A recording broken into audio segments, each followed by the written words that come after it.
watched the. I guess for Valentine's, I watched the shitty remake of My Bloody Valentine. Okay. I think we call it My B Valentine. My BV. BV. My BV. DVDs. Is it good? None of My busted ventricle. Ooh, Oh, God. That is the start of a show. Welcome, everybody, to the Busted Ventricles. Welcome, friends, to the Comics Place Presents the Perfect. Welcome, friends, to the Comics Place Presents a Perfectly Acceptable Podcast, the only place where you can watch three boys confidently start talking, abandon their sentence, and start it back over as if nothing happened. It's that type of confidence and camaraderie one comes to the Comics Place Presents a Perfectly Acceptable Podcast for. This is, you guessed it, a comic book podcast by three gentlemen who run a comic book shop in the Pacific Northwest, just off the coast of the cradle of civilization, just on the inland territories of the cradle.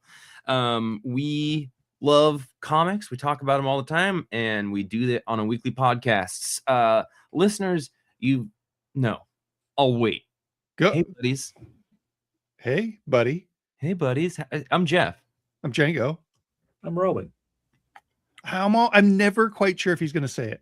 Yeah, I'm not either. It's always like on the bubble for a second there. Yeah. Yeah. It's a testament to the mystery of Roman that even at this point, like 10 years into this podcast, I don't know if he's messing with us or if he's just bad at it. He's messing with us. Yeah, he's definitely messing with us. He's bad at it. I said my name. What? I said it. Sorry, I was saying a sentence and just emphasizing the beginning of the word differently. What an interesting week we've just had, and it's kind of exciting for a comic shop in the Pacific Northwest, just off the cradle, the inland coast of the cradle. A week like this, because Django and I are about to fly off to the annual Comics Pro meeting, a thing that he and I have been doing every year now for 7 years. Yeah, 7 or 8 years. It's got to be more than 7. It's an annual meeting for, it's open to all comic retailers. We are part of an organization called Comics Pro, but we went just to flirt with it once or twice before, paying to join it and everything. Travels around the country. It's been in Glendale, California, or Burbank, or Los Angeles, if you want to get into, like different levels of familiarity with where we're going to be. It was there last year. That's where it's about to be this year. So there's like a bunch of Hollywood people. We got to go to the DC Hollywood, offices last year. That was really neat. Yep. I'm pretty excited to be going to Comics Pro here with you, Django. Yeah, I'm excited too. I'm looking forward to seeing all of our friends and high-fiving and being inside that hotel that was just a little colder than you wanted it to be all the time, which is where I like to live. Yeah, it's really interesting going to one of these Comics Pro events because you get a bunch of comic retailers and like as a group, kind of a shy, awkward group, right? Sure. And like they keep shoving us all into these rooms and giving us free alcohol. So speak to each other. This progressively kind of weirder situation. And it's an absolute travesty Roman hasn't been. Yeah. Roman, would you come with us? Sure. I 6:30 a.m. tomorrow. Oh God. The only Comics Pro I've done is the one that was that in 2020? The one that was all over Zoom? Yeah, 2021. 2021? Yeah. Yeah, we went to Comics Pro right before lockdown. Yep. We did. People were worried about COVID at the time, but we're not here to reminisce about COVID. We're excited to move forward for Comics Pro. And you guys, guess what? Roman, I'm not sure if you heard this, but Jonathan Hickman is going to be there. Oh, you gotta suck his toes. Oh, well, I am a big toe sucker. Yeah. I wonder how he feels about mats of dry, congealed ice cream on chests of hair. But yeah, there's not many people. There's probably 5 comic professionals that could be there where I'd be like, oh shit, I'm gonna feel compelled to talk to them. I'm gonna look and sound dumb.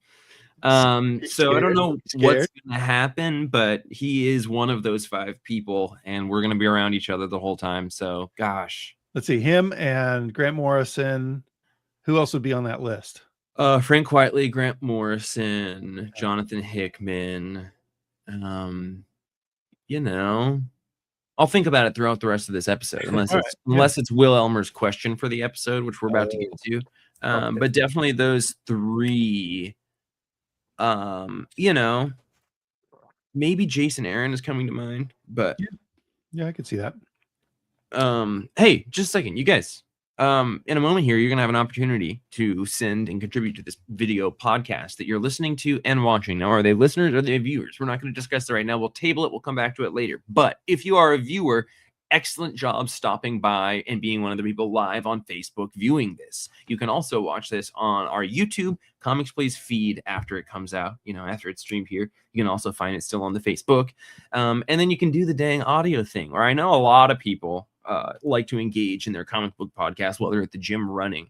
There's a huge overlap between comic book readers and treadmill people. I actually watch it and listen to it and perform it. Like I do it all. Hey, Django. What? Watch it. Hello and happy episode number 419, my friends. Wow. Oh, 1 episode away. Ooh. Hey. So I am finally starting to catch up on my comics. And you know what?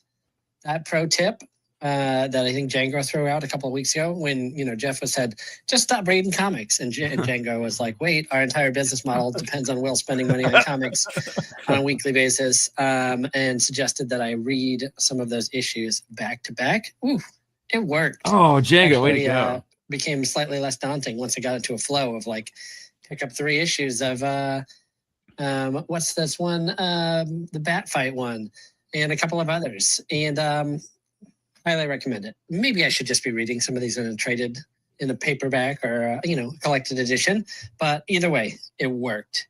So it left me wondering. You guys are going to Comics Pro this week. You got any other hot tips for your comic book reading experience? What else do you guys do that helps them all just go down easier? Turn up. Love you guys. Awesome. I got one major tip. What's your tip, dude? We love you, Will. Yeah, well, dude, and turn-ups are amazing. Good light. Good light. I enjoy my comics so much more if I have good lighting on them. Like I'll sometimes read in a restaurant or a bar or something, and I'll miss a third of the story because I just can't see the story as well. Yeah. I like you bringing up like a bar or something, because I would recommend, and I'm going to put it a different way. And maybe you already do this, but I think creating a sort of routine or ritual around reading them is very nice. Like, do you like to have a cup of tea? Make sure you just always make yourself a cup of tea and have it while you're reading your comics. Or like, are you doing it in bed? Get your particular pillows flopped up and your slippers on and you're hanging out and you're doing that. Or maybe you like kind of getting out there and being a part of the world while engaging in comics. So like there was definitely a period of my life where I would go to a couple different bars to read comics. Yeah. But like creating some additional things around it to elevate the comic book experience weekly is a thing that I really like, but I'm also just an absolute creature of routine. Yeah. What about you, Roman? Boy, I agree. Good light. I like the routine. I like to do a thing that, I read the books. I usually read the books I'm less excited about first. So that way, when I get to the books I'm really going to love, it's like a reward. Yeah. And for some reason, I don't know why I do this. Because it doesn't affect anything. I like to read kind of like comics, like Justice League and Batman and Robin, or licensed properties like Star Trek, Star Wars. I like to read them back to back. Conan the Barbarian and Barbarian Behind Bars. Yeah, there you go. Yeah. And then Hellblazer. I would say, kind of like routine stuff, but what Roman was also just saying is like experiment with the order with which you attack your stack. Like experiment with it. Do you have a general way that you do it? approach it differently. Just see how that changes your reading experience, right? Like try reading all your Marvels together, or try intentionally, going Marvel DC. But yeah, or try with music. Ooh, I would say start, like, it's important to make it so the first book that you read is Terminator if it came out that week. Always. That's a given. And that's a new rule in the last year or so, but it's one that we adhere to strictly here on Papcast HQ. Hey, Django, our friend Nate McGarry Myers dropped into the chat here. And it just reminds me, I wanted to mention, hey, Nate, I believe it was last week you inquired about those large size artist edition single issues. And you came to my mind today looking at next week's DC Comics because it might be the first issue of Metal or maybe it's like Absolute Batman, but there's a work in progress, like a black and white pencil oversized issue of a DC book this week that we got a couple copies of. But it is looking like those WIP books are continuing to be produced, which is awesome. So following up on that. Nate's asking, he says, I had a great question on the original art. How cool was it that Eric Larson was part of the post? When Jeff and I were going through our basement inventory, trying to find cool things to bring to Comics Pro and put in the Bink auction, and we found a piece of original art that we thought was pretty cool, but couldn't figure out exactly what comic it was from. So we posted it on Facebook and discovered that it was from Warp number 14. And it's drawn by Bill Willingham, but there was a lot of conversation that went on about it. A few people like asked AI, and AI was like insanely wrong about it. Like it said it was Al Williamson, and it looks nothing like Al Williamson.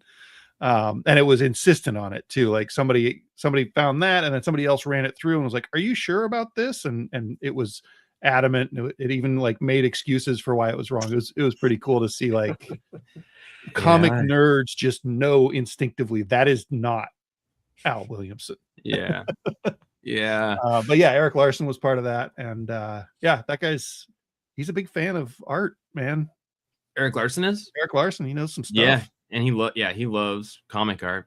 Hey, Will, thank you so much for sending your question in, and it's a great question to be thinking about. Mine came down to routine, but I love just mixing up and trying to experiment with new ways of engaging with comics, especially when we've all been doing it as long as we have, and we're in that privileged spot to know that there's a big stack of comics waiting for us every week. It's fun to like see how you can add flavors to that experience. So, Will, what are some tips that you've got? Django, I do think reading them in sets of 2 is awesome. Like truly, when you do have a lot and you are adamant about wanting to read it all, like getting to read things. When I went to Japan and the trip before that, like having a big stack of comics and just waiting for the second issue of each of them to come out and reading 2 of them was easily the most gratifying way to do it. And it takes 1.5 times as long as reading one of them. Because like you don't have that weird ease in like orientation thing that's you get. That's how physics work. That's how physics works. Django, Will, thank you for sending that in. Everybody else can contribute to this podcast and plumb the depths of our weird brains by asking questions. You can record in an audio format like that on your phone and attach it to an email and send it to jeff@thecomicsplace.com, which is our new podcast email address. You can also just write a written email address and email it to jeff@thecomicsplace.com. Tell us to do something. This next week, the next several days, Jamie and I are going to be around some big wigs. Some I'm talking turn of the century judge wigs. And so I want you guys to tell me, it would be great to have an excuse to talk to Jonathan Hickman. So if I could be like, my friend Craig Mueller, who helped move our store, really asked me to mouth vomit all over you. That'd be cool. And hopefully I'm not cleaning up someone's vomit like I did at Comics Pro last year. The only other option is for me to go up and be a little bit insulting and let Jeff see me get in trouble with Jonathan Hickman and have to swoop in to rescue me out of the goodness of his heart. And I don't know that that's the best way to go. It's probably consistent with our brand, but I appreciate that we are always working to play the game for the best results of our team, which is you and I.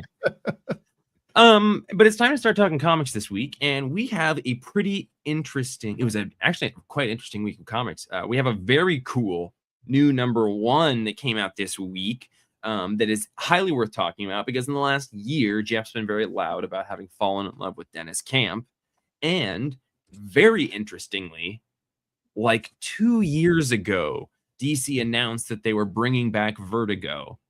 And then a year ago this weekend, we went to Comics Pro and they brought us back to their offices and they were like, so what do y'all want Vertigo to be? Like and I don't know, my theory was kind of maybe that they had some plans invested in like Sandman or Neil Gaiman or something, and they had to scrap that entirely and do something else with this Vertigo relaunch. But very interestingly, the very first new series to come out from Vertigo came out this week, and it is written by Deniz Camp. And I only just kind of realized how satisfying it is to see that DC Vertigo logo in the top left corner. Yeah. It's a great logo, and like it makes me realize how much I missed it and how much it was so prevalent on so many incredible seminal comics. Ooh, yeah. Yeah. Yeah. So this series is called Deniz Camp. The art is by Stepan Morian with colors by Matt Hollingsworth. And it's pretty bonkers. So Deniz Camp, right? I was so excited going into this because everything I've read from him has been an absolute banger. And I have not read 20th Century Men, which is the first thing he did. Right. Everything else has been phenomenal, but also very different from one another outside of a sort of unifying theme of being generally kind of high concept. Yeah. So this is really cool. I thought it was awesome. It's a couple of zombie buddies who eat people. They have crazy names. Like this first guy's name he goes by Poke. What is his actual name though? He's got a really good Mouse Pokes golf ball out of head hole is his full name. And his buddy is Mush. Mushrooms grow up all over like little forests. Yeah. And they're limblings, which means that they at some point, like one of them took his arm off and gave it to the other one. So they have like a fat and a skinny arm. Yeah, like being blood brothers. Dude. Yeah. But they swapped an arm. They're limblings. Which, so weird. This book is like The Walking Dead by way of grommets. Yeah. Gross heart sound. Nice sound effect. So there's this thing, they're zombies. It's cute and entertaining how casual and sort of comical the perspective of this whole story is from these zombies who are, kind of buddies. Like the dynamic of these zombies reminds me of the dynamic between the two main characters of Gromics, like kind of 80s skate punks. But our main guy's got a heart that starts beating, which, zombies, that they're attracted to going and eating other people's hearts. So that's the mystery that's been introduced. But yeah, there's just a bunch of like, little tweaks and nudges on classic zombie stuff like malls and shopping centers. And yeah, it's interesting. I like it a lot. Yeah, I liked it a lot too. Yeah. And it didn't, like a third of the way through, I was like, huh. But by the end of it, I did dig it quite a bit. But it seems, quite a bit different than the other Deniz Camp books we've got. Totally. Did you read it, Roman? Yeah. What'd you think of the Vertigo return? Best Vertigo book in years, for sure. Yeah. Yeah. I do love that Vertigo logo. You're right. It's funny that I didn't realize till we got to page 3 or 4 or whatever, where he says his whole name. I thought his name was Poke because I thought it would be a joke about the food because they're zombies. They eat poke, raw stuff. But it wasn't that joke. I was kind of disappointed by that. That's funny. Like you said, a lot of it I was like, huh, all right, well, I like that bit. I like that bit. I like the farting zombie bit. I don't know. I kind of ended up with, huh. I mean, I'll read the second one, but I'm not. It hasn't grabbed me yet. It's kind of funny because they're humanizing very much zombies, because this whole thing is casually told from the perspective of them. But like the way that they're like, oh sweet, suburbs, like we love suburbs, and we don't really even know why we do, but you know, there's just like this homogeneity to everything, but also nooks and crannies, so there's just all these things you're gonna find. It's just like a well thought out, intelligent, not super serious or heady, like, you know, assessment of like zombies, but you know, internally consistent. That was my favorite bit when they get to the suburbs, and from that point on, I was a little more invested. Yeah, They also like this. They're a little bit different. You know, sometimes we get smart zombies in media, but these ones are like entertaining each other, and they have like one of them is named Unhinges Jaw and Eats Crying Baby Whole. Like classic. that's a crazy long name for a zombie, where you would expect that they would name each other things like blah, and blah, you know. So just to have like this society that's that intricate, I think is pretty cool. And the art is rad. Yeah, and really unique and like Yeah. interesting. I would have a hard time kind of describing it or comparing it, but maybe there's like a touch of Eric Powell in there, like maybe a little bit of the Goon. Yeah, definitely I could see that. It feels a little bit like you said, like grommets. Yeah, it's not very much like most other things. Like there's some Sam Keith proportions, but no Sam Keith like cross hatching or anything. But there is a panel of a zombie, and this is the text. A few feet away, Unhinges Jaw and Eats Crying Baby Whole was swallowing a few of the female's bones and farting out a flammable gas, much to the thrill and delight of all.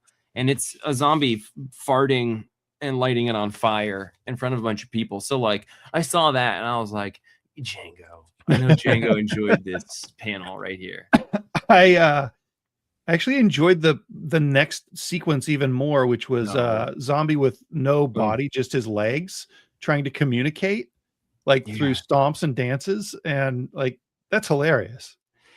Dennis Camp has proven throughout all of the things that he has a pretty good sense of humor, and it's like not the thing that he is putting on display the most, but even Ascrive has like bits of very wry, intelligent humor to it in the same way that like Ice Cream Man does too. So I liked Bleeding Hearts quite a bit. Also, I'm excited that there's a new Dennis Camp book, and I love him. So like I'm probably, you know, approaching this with more optimism than I would a book by a creator I'm less familiar with if it were the same issue. Well, what do you how optimistic are you about it? How many beating hearts do you give it? I'm gonna give it, oh, that's really a bummer, dude. I'm gonna give it 8.5. 8.5 for Jeff. I'm gonna give it a 9. I thought it was it doesn't deserve to be this good. It doesn't, yeah. Like this is a ridiculous premise, and it also feels like Vertigo, so bonus points for that. Yeah, bonus points for being a Vertigo return. Doggedy. I'm gonna give it a 7.5. 7.5 on the Roman scale. Okay. Nice. Okay.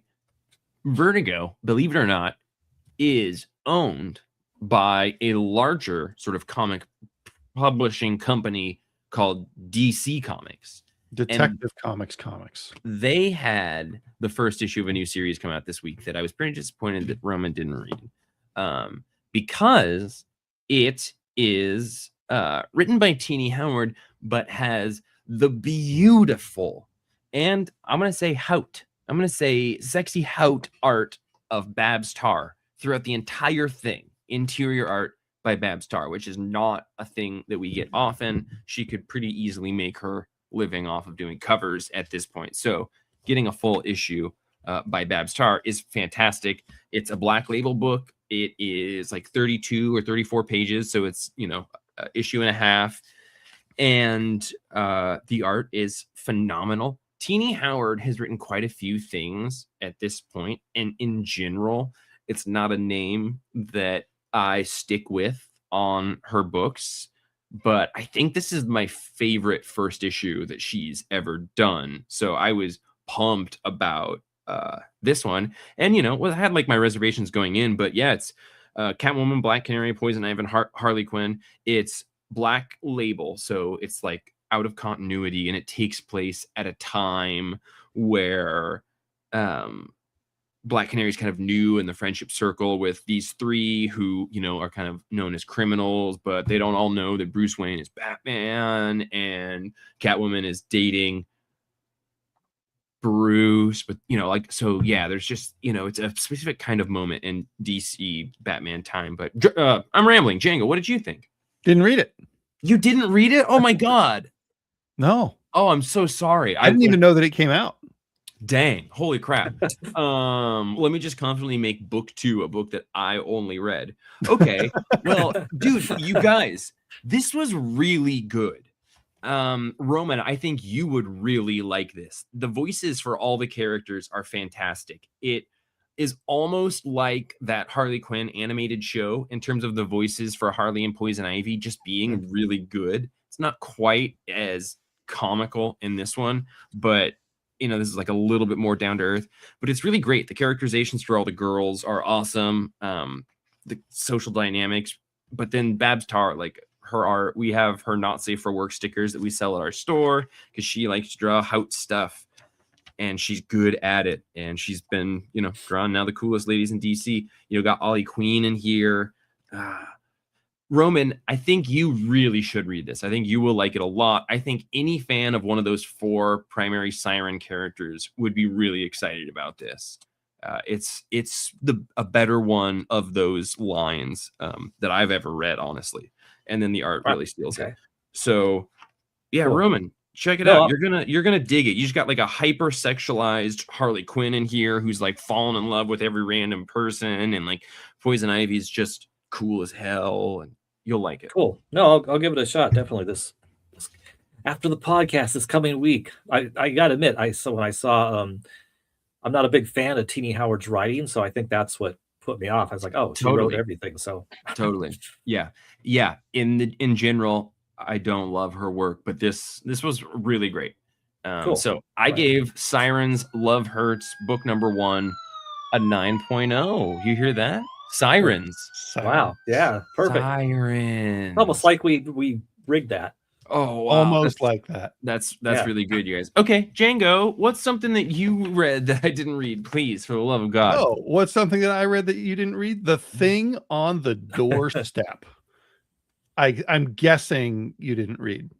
You mean Top Cow, a story told over 50 or 60 years showing the unhinged derangement and Lovecraftian influence of a man whose life we see deteriorate through the eyes of his best friend who names his son after him? Yeah, you didn't read that, did you? No. Wow. It's pretty good. It was really good. It's pretty good. It was really good. Yeah.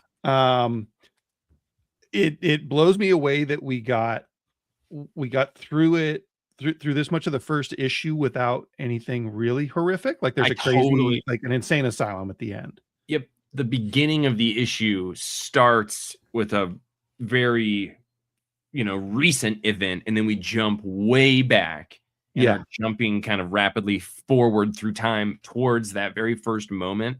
But I very much assumed that at the end of this issue, we probably would have seen that moment. Roman, did you read this? This is one I didn't even see. Dude, Roman, you are gonna love this one too, because it looks like something I would love. Yeah. Didn't even see it. He goes to Miskatonic University, Roman. Oh, my alma mater. That's Lovecraftian, right? Yeah. If I had one complaint, it was that I think the dialogue could use another pass. Mm-hmm. There was some stuff in here that is very modern, and I can't quite remember what it was, but it was just like really modern turn of phrase for these kids to say. And then there was a point where somebody said it was a moo point instead of a moot point. Ooh, that's like a Friends reference. It's a cow's opinion. Okay. Yeah. Whatever. I don't think Friends was out yet when this came in. Doubt that. But other than that, I think it was really well done. I think the pacing is probably designed to be kind of like Lovecraftian, right? Because he did not write page turners really. You know, it's funny. Mom's the word is what it was. Instead of Oh, mum's the word, she says mom's the word, dummies. and that bothered me. Yeah, the art was fine. Like, I wouldn't criticize it really at all. It's, you know, Yeah. kind of Jason Burrows mixed with our guy, Broda Bones guy. Yeah. A little bit, Oh, so like yeah. way more light than his normal Alex stuff. But McCormick. yeah. But it's got that thing going where it looks like it's kind of like scanned art that's just not in a great resolution. Like, it looks like kind of poor digital sometimes. That didn't jump out to me. I actually really liked it. I think other than being a little bit inconsistent, I Yeah. liked the art. Like I could always tell who was who. Yeah, I liked the art. It just felt like a poor printing, or sometimes when they scale things in a weird way. Yeah.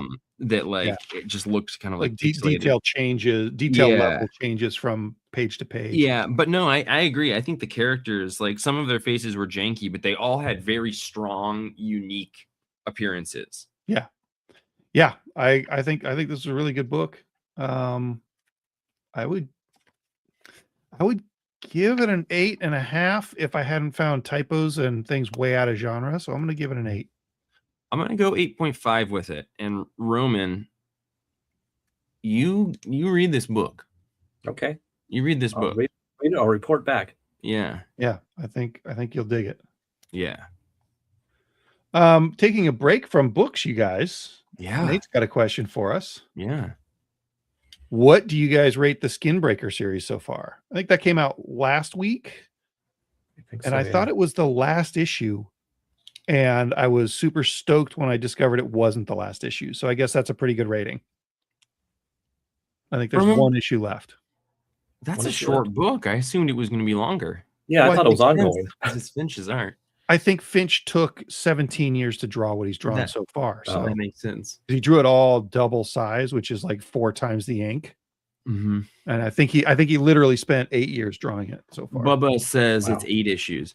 That's crazy. Okay, well, I haven't read it since issue 2, so knowing that it's that short, I will get caught up. Yeah, it's good. Like if you can get a full hit or Kirkman story in 8 issues, that's great. Yeah. You digging it from? Yeah, I think I'd give it an 8 so far. Nice. Yeah. Yeah. Yeah, it's beautiful and engaging. It's like Avatar, but not kind of off-puttingly stupid. Sorry to all the Avatar fans. On the topics of Kirkman, I'm having a hard time staying on Transformers since Daniel Warren Johnson left, which is a bummer because when he was behind the helm, it was like one of my favorite things. Interesting. Yeah, I don't know what there is about it that feels different, but it does feel different. But I'm not giving up. But I've been surprised that's been difficult. Hey, Roman. Hey, Roman. Yeah. Quick question for you. Did you read Absolute Wonder Woman Annual #1? Because absolutely. Because it had some mythology things that made me think about your particular interests, but it also had this specific take on Medusa, which I thought was super interesting and unique. Positively. Positively. Yep. I loved it. This is the whole thing, just one woman going to help out because she's Diana. She wants to help Medusa and lift the curse that was put on her that gives her, the snake head and turning people to stone. Just because she's so nice. No one else would help Medusa. And I forget, where does Medusa live? She's not in Hades. She's wherever the Gorgons live. But she has to pray to Athena, and Athena shows up finally, and Athena looks amazing. This is the coolest. The art, Matteo De Ulis on art, who has kind of a digital look to it. It's amazing. Yeah, that double page spread of Athena with the enormous wingspan, and so cool. Yeah. And then it's just a great Diana story because she's so compassionate and she wants to help Medusa, and of course Medusa is doesn't believe Diana wants to actually help her. So they have a great battle, and yeah, like you said, there's all sorts of the mythology built in here with Athena and the curse on Medusa and her sisters, the other Gorgons. Oh, sorry, kind of got lost myself there. What were you? But it's no, yeah, that's fantastic. Like I thought that so throughout the beginning of the book, we're sort of following Diana, and she's like trying to talk to Athena, right, about Medusa. And I was like, did I forget something? Like, was there a recent part about the Wonder Woman story that dealt heavily with Medusa? And what we learned throughout the issue, spoilers, is just simply that when she beat the Tetracide early on in the series, she adopted the form of Medusa to beat it. And when she had taken that form, she was struck by the profound loneliness of an existence where no one ever can look at you because they'll turn to stone. So you never have that sensation of being known. And that was what was driving her to go do this whole thing, like to your point, Roman. Yeah, just like that's a fantastic bit of storytelling of just telling us something huge about the character in a much more interesting way than just telling us that about the character. Yeah, that was such a good end because I'd forgotten that she took on Medusa's form Totally during that battle, and it's so impressive. Yeah, I had kind of a hard time at the end. I had to read the sequence a couple of times to figure out if Wonder Woman got to keep her lasso, because she sort of frames it as a trade, and then it's just a trade to use the lasso, and I think she keeps it, but on the final panels we don't see her. I think she traded her powers, so she temporarily lost all of her powers for that other power of being immune to being stone. So I don't think it was. I think that was the trade. I don't think the trade was the lasso. Well, but at some point she says, yeah, I don't know. There's a part where she says, I offer my lasso, sacrifice. Whatever sacrifice holds may choose its shape, but your heart and mind must be clear and focused. So it just wasn't 100% clear that when she offered her lasso, she wasn't offering the lasso, she was offering the lasso's powers. Yeah. Right. Yeah, and then the art didn't really back that up, because we see her holding the lasso later, but then she never puts it away and it's not with her when she leaves. That tracks. I could totally really see that. like the book. But that part threw me for a loop, and it might be a little bit petty, but it bugged me that I wasn't sure at the end if she gets to losing her awesome ass lasso. I know that makes sense. Just also on the note of the art, though, like some really great double page spreads, and Hayden Sherman has done such interesting stuff with paneling in any book that he's been on. It was interesting to see this artist follow that up with some other pretty interesting paneling things, like the diagonal shot of like a giant kind of crack on the earth that was radiating outwards and then divided into like panels in this sort of circle with a very interesting angle. Just pretty dang cool stuff. And his art didn't follow it, like, until you guys started talking about it. I assumed that this was half him and half Hayden Sherman. Yeah. And they were like sharing panel duties or something, because a lot of these drawings look like Hayden Sherman, but then the paintings look like DeJulius. So I had a thought about Hayden Sherman, okay? I wanted to share it with you guys. It's not, there's no insight here or anything. I don't want to make it clear. I think, what? No, go on. I think he's the most exciting artist that we've come across in the last year. Like, I think he's amazing. And he seems young, and I don't know his age. But it's like, wow, okay, crazy. Like he's like, Bob Dylan making a deal with the devil at the crossroads to like get really great in a small amount of time or something. But I was thinking about it, and so many comic people come up, and through their art you can see that they like are students of the 9-panel grid, and people talk about that as like an important thing. And it's like you kind of need to learn the 9-panel grid, and then everything kind of comes from there. But once you do that, you know, there's like a foundational thing. And it's almost like Hayden Sherman is young and just didn't grow up being super adherent to the 9-panel grid, or didn't grow through that, and in doing so is doing like super advanced stuff that's not beholden to that. But I wonder if we'll see eventually like some shortcomings or some limitations for an artist that like maybe didn't grow through all of that like 9-panel grid stuff. I'm not sure that he didn't, though, because he Yeah. drew thumbs and he drew the few, and I don't think that those had the bonkers layouts. In fact, if they both feel to me like they were pretty standard square layouts. So Dark Spaces was pretty progressive and new, unique. But yeah, I would yeah, but love those to other look at two were those. like 5 years before that. Like he's been doing this stuff for so long and just changing so frequently. Yeah, I want to go back and look at those old ones and see if we can see any echoes of that stuff in his current art. Yeah, I'd love to see that. But yeah, it just I love struck that me that concept. like there's more and more artists like might be coming up with people like J.H. Williams III and Hayden Sherman and like those Jeff Darrow, those artists as their influences. And in doing so, it's a type of storytelling and page layout that is intentionally, you know, not of the 9-panel grid, although you know, of it. But anyway, it's the thought I've been thinking about Hayden Sherman. Like, yeah, wonder his influences. Yeah, I can't wait to get to know that guy better. What do we give Absolute Wonder Woman annual #1? 9 for me. 9 for me. Yep, 9 for me. 999. That's an inverted 666. If you guys know what I mean. Ooh, I do. It's, Hey, Django. Holy nines. Yeah, buddy. Did you follow your Django style and read Just Brutal #1?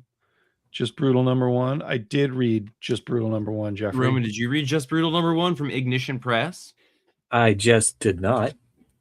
Oh, this guy. What's almost surely still read a stack of comics this huge, but it's crazy to have this many books that he didn't read. What is the Django style here that you're talking about, Jeffrey? Just brutal. No, just kind of sticking to reading the first issue of all the series that are coming out from a new upstart publisher. I do read a lot of #1s. You read a lot of #1, but you'll be like, I'm getting the full first year of Aftershock, or I'm reading all these ones. You know, like you're right. You're right. I like publishers. I get it. Yeah, I did read this. Dennis Hopeless and Brom Revel. It follows a kid who's like a film nerd kid, and he's living with his mom and her new boyfriend, who's kind of a dork. And the kid is filming movies in his house, and like surprising the dorky stepdad by getting movie murdered in front of him. I think it's really good. It's silly. It feels a little bit like a Kyle Starks book to me, just in the sense of humor has echoes of that. Like the kid always calls his stepdad by his stepdad's first and last. Yeah. And it's like really the kids' funny. friends do as well. Yeah. Yeah. Yeah. And the, like that's a gag, but you can tell that the writer has their act together, because also it confuses and sort of makes the stepdad sad. Like it's really a nice dynamic. And then what we learn at the end is that the absent father and the dude's sister, the main character's sister, have been in Iowa fighting monsters, and they're like superheroes, and that's why he doesn't return calls and show up to baseball games and stuff. So I had a strange relationship with this book, but I think all of it's on me. Okay. But like I didn't know anything about it. Grabbed it. I was like, it's the first book from Ignition. I haven't read every single thing they've done, but I wanted to read this one. And I'm just sort of going into it. And it's like kind of hard to follow. And it's kind of hard to follow because our main character is like filming movies and has maybe also got like a pretty active imagination. So like we're like in a movie and then not in a movie, like quickly. So you're like, what is reality is shifting. And he's sometimes narrating directly to us, it seems like. And sometimes like he's just talking to somebody, but the whole time they're talking, they're battling with ninja swords and bullets while they're doing it. So like you're trying to figure out a base level of what is reality. And then like just about halfway through the issue, the dad gets home and like full on a giant truck bus lizard, like Jeff Darrow would draw, like bust through the house, and they're like fighting it and killing it. And then you get through the rest of the issue and they kind of like deal with having fought this monster, and you're like, okay, wait, what was real and what was not real? And that was confusing, and I don't know if it was well done. And then I remembered that Ignition Press is bragging that the backs of all of their issues have like the back of a movie on it. So like I flipped it over, and sure enough, if I had read that back of a comic before starting this thing, I would have had an entirely different relationship with this comic. Interesting. Like it's like, yeah, you know, mom and dad are superheroes, and they're no, or you know, like retired superheroes, and they're not anymore, and now they're all like stuck together, and are they going to kill each other? Like, so it's the trade paperback summary for the first issue, basically, like exactly. a PD guide set up for the series. Yeah, and they kind of made it a marketing point for all of their series for that to be a part of the back of them. I don't know if it's just the first issue or if it's all issues. That's interesting, because I was super confused for about 4 pages, and then something clicked, and I understood like the narrative weirdness that they were doing here. Yeah, and it didn't really throw me off. And I don't know if maybe that's because I think I probably carry on a lot longer in books that pull this kind of stuff than you do.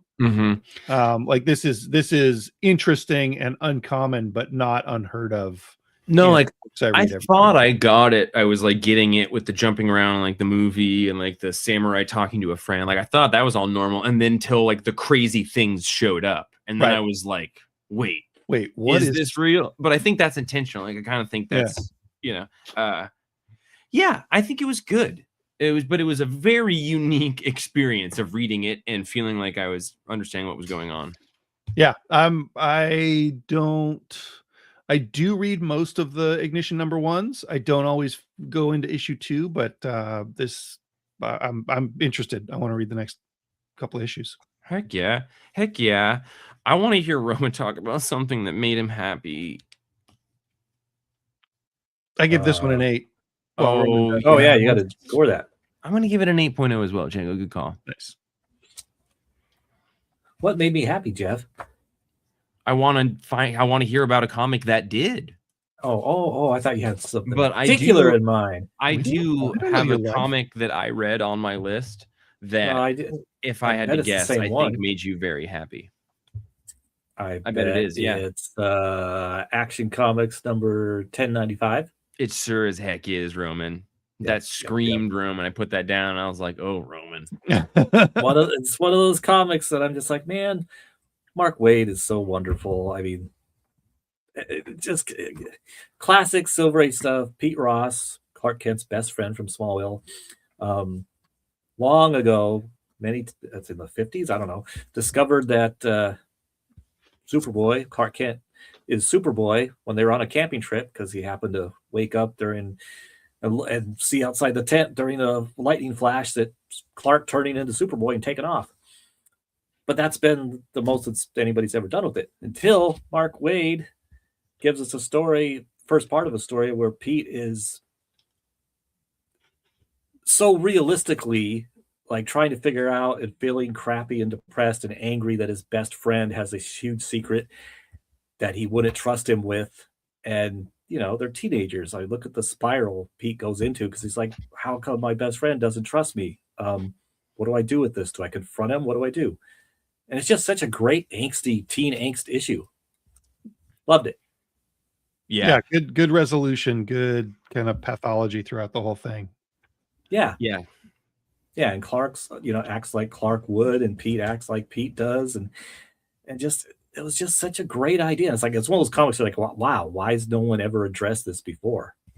Yeah, Django, that's a good way of putting it. The pathology is really good. Like, it's just really logical human feelings and getting from one state of understanding to another. And the way that Lana, has a conversation with him and they draw a parallel, and then ultimately, Pete gets to have a conversation around Superman that like causes him to see multiple reasons why maybe he hasn't been told. But yeah, it was just a great full circle. Also, like, Roman loves Smallville era, those people being buddies doing that stuff. We are so lucky that Mark Waid is writing this book and it's covering this period of time. But also, how about this artist, right? Yeah. I forget their name. Patricio Del Pesce. Yeah, but goodness gracious, you could have told me that was Chris Somney and I would have believed it. Yeah, there's a lot of Somney in here, but different too. Just enough difference. Yeah, just mixed enough with like that kind of Superman Cartoon Network era show from the 90s. Touch of that in there. Yeah, I think one of the things I really like about this Mark Waid run is that, like, it wouldn't have surprised me if we had stretched that storyline out for 7 issues. Totally. Thank goodness we did. Have him sad in the background for 7 issues. And I think just kind of, I mean, each one of these issues has kind of been one and done, right? Like, we've had a couple of B plots, but they haven't really paid off. They've just kind of been in the background. Yeah, last issue definitely was as well. Yeah. Each one of them has been like, there was the one of him at the World's Fair and the one with the army guys. And this is kind of what I thought we had been promised with the Batman series that we're getting right now. Yeah. I really like the Batman series, but this is what I was expecting from that. Just like, here's a cool thing. Now you can go read something else and come back to this whenever you want. It's just such smart publishing on their part to like be having absolute Superman and then also this, which is like Silver Age Superman. Absolutely, Silver Superman. Yeah, you should be able to have both of those things. So what are our scores for it, Roman? This is my 10 for the week. Oh, it's salty. And there's salt in my eye now, Roman. Wow. Even that cover. Look at that cover. That's an awesome cover. Yeah, it's pretty good. Except for the salt in my eye. I didn't realize that was an S at first with the pins and threads until at first. Yeah, look at that thing. Disgusting. That's a gooey duck. Well, yeah, you have to censor it because it's Facebook. I give it 7.5. I thought it was really good and kind of lightweight, I guess, would be my only knock on it. I'm gonna go 9.5. Nice. I'm a dick. Roman, Django's a dick. You're the Luther of the trio. It's Luthor. Luthor. That sounds like something he would say, right? This the Luthor. Mr. Luthor. Yes. So, what else you guys want to talk about? I can't talk about more books that just I read. I would love to talk about a book that I read. Yes. And it is a bigger book. I saw you working on Nobody. Yeah, this is The Nobody by Jeff Lemire. I think this is an older book that he wrote. I think this is a reprinting or a republishing of it. Yeah, if it was new, I feel like I would have ordered more. This was originally published in 2009. I'm just an unabashed fan of Jeff Lemire.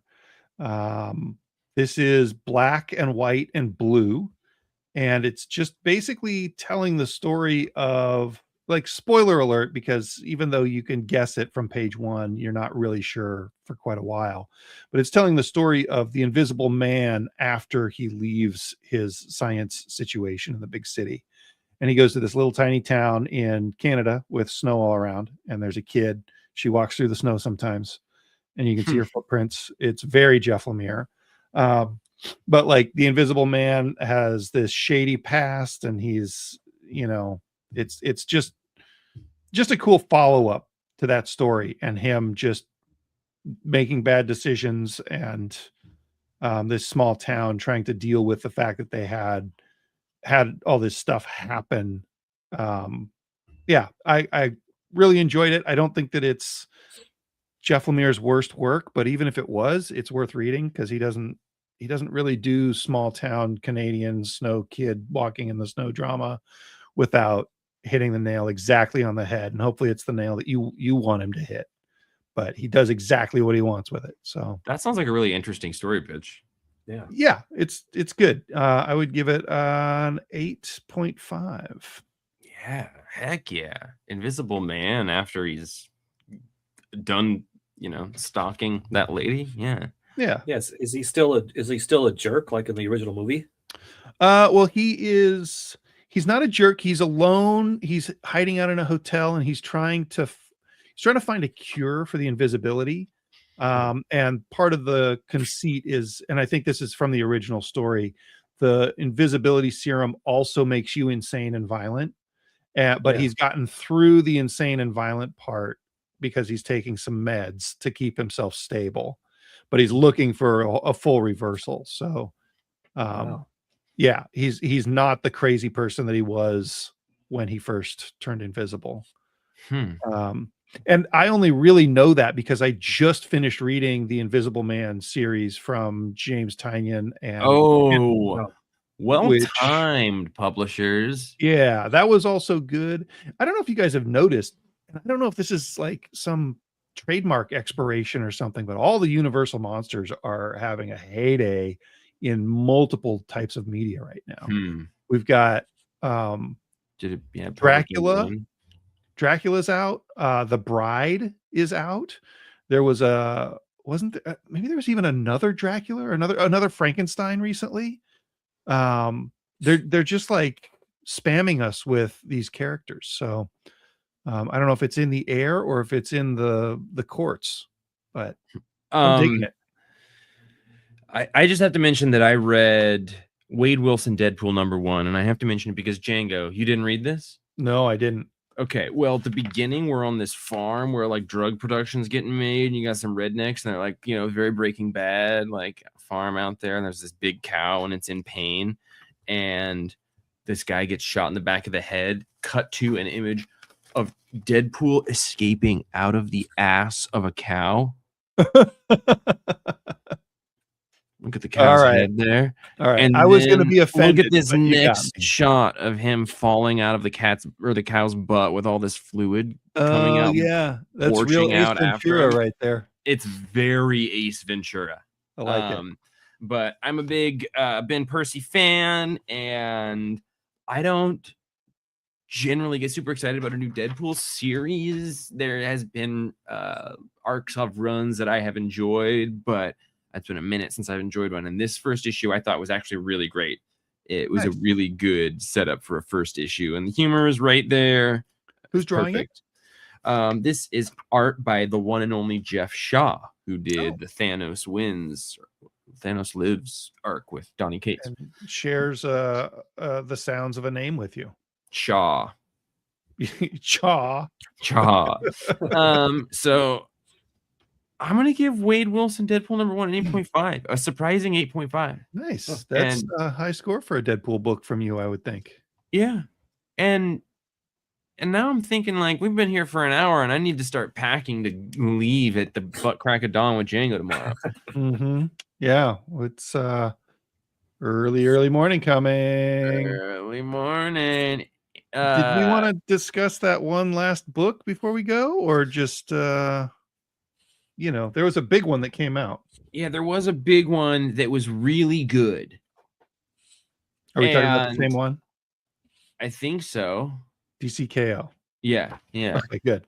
And I thought it was really good, but the ending was a little bit confusing, and I haven't clarified myself on exactly what happens because, and we'll talk about the spoilers, but a big thing happens. The tournament's over. We have a winner, but then we jump to a previous event that happened before the tournament began, and it's Darkseid and the absolute characters and some I don't remember it at all. I don't know if I made sense about what was going on there at the first time. So that's a bummer because when I read it, I couldn't stop thinking, oh, this is the part that Jeff's going to explain to me. Okay. That's a huge bummer. It felt a lot like Final Crisis bureaucracy pages that I didn't really care about, and you were able to kind of pick apart to me.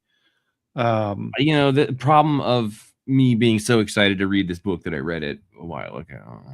Yeah. The cool thing though is that we get another issue of this. Yep. And there's this chance that Time Trapper is going to be the savior for all of this. Because he's like this glimpse of hope is Time Trapper, which I think is kind of awesome to have the ultimate baddie in Superman's world also be the one who can save the world. Yeah, Roman, I know that you've had a turbulent relationship with this Time Trapper, this Trapper Keeper character. But at the very least, I want to concede that I think it's pretty awesome that that character was introduced in the main Superman book like a year ago. Yeah. And was used and then kind of used in the background, but all building to this. And, that's some like good old fashioned 80s, 90s long form comic book storytelling right there. Mm-hmm. So big ups there. I really like the issue. I gave it a 9.0. Okay. I just remembered what this is. It's Saturn Girl talking to Darkseid, right? Evil Saturn Girl. Kind of like pushing back against Darkseid a little bit and getting an explanation, I think, for why we can have the absolute characters fight to the death and be all craggy and Darkseid-y and also have their own series, because holy shit, don't cancel the absolute series, you guys. Yeah.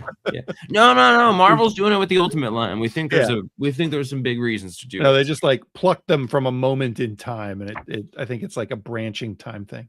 Okay. You gave it a 9? Yeah. I think I could get behind that. I really liked the way that the person won and how like the two characters at the end are like, yeah, heck yeah, we just won. And then Superman realizes that Darkseid isn't doing anything because he's waiting for just one winner, because that's the rule, right? Yeah. And I like that little pause there. Yeah. And then of course, Dickhead's gonna do it. Yeah. Romy, what do you do here? Oh yeah, what do you do here? Well, I like that this. I don't know. I'm trying to pick my words because I don't want to necessarily spoil it. You can. But this end is okay. Big ass spoiler that this ending that Darkseid created the whole absolute Earth, created the absolute characters, but I think it's really intriguing that they're already a little out of his control, and so he takes them from their own future, because he says, "Tell Saturn Girl do not engage with their present." So it's like, wow. So he's not. Darkseid isn't as powerful maybe as he thinks he is, and we've been led to believe, because why can't he have them completely control in their present? And if that's the case, maybe that's why Time Trapper is an important link in this, right? Because he can grab them from now when they're at their strongest. Yeah, that's going to be a gratifying, kind of fun, long thing to read. The Time Trapper, the Trapper Keeper thing from all the series and different things. Yeah, I think I gave it I'll give it a 9. Oh yeah, this series is always better than I expect it to be. Yeah, and it was going to be 4 issues originally, and now it's 5, which is awesome, because to add an extra issue in here like that, and have it still be good and not feel like it was unnecessary, it's not always easy to pull off. Do you think they do that on purpose? Because I feel like the last 5 or 6 big DC events have started at one number and added an issue or 2 by the end. I don't give them that amount of credit for planning ahead. I wish I had taken a bunch of next week's comics to take away with us. I have to do a deposit. I'll grab some if you have room in your luggage for a store full. I do have room for a Storefolio. So take a look. There's some good lunar stuff specifically. Yeah, I'll grab some books for us. Ow! Way to go, buddy. Well, everybody, we hope that you had a happy Valentine's Day and enjoyed your time with us and with your loved ones and falling in love with comic books and, above all, yourself. So Django and I are going to fly to the big Golden Apple City next week or tomorrow morning. So we're gonna be gone. There won't be an episode next week, but maybe Jan and I'll record some extra special 420 stuff while we're away. Maybe I'll get people high and then record them with my voice and have them talk about Comics Pro. I think if you really miss our voices, Jeff's and mine, I believe that there's going to be an episode of Data Bros pushed out this week. So if you missed our mellifluous friend Brian Garside chatting with us, keep an eye on that feed, and you'll be filled with the joy of DATA BROS. That's exactly right.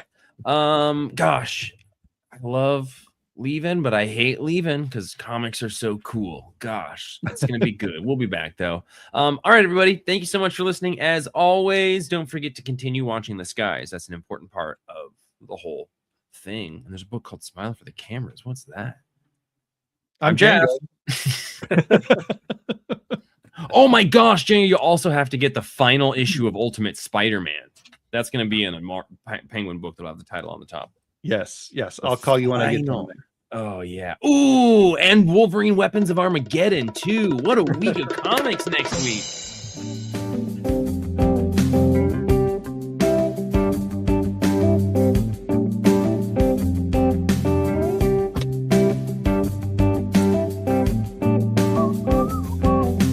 Great song. Great tune. Oh, that's creepy.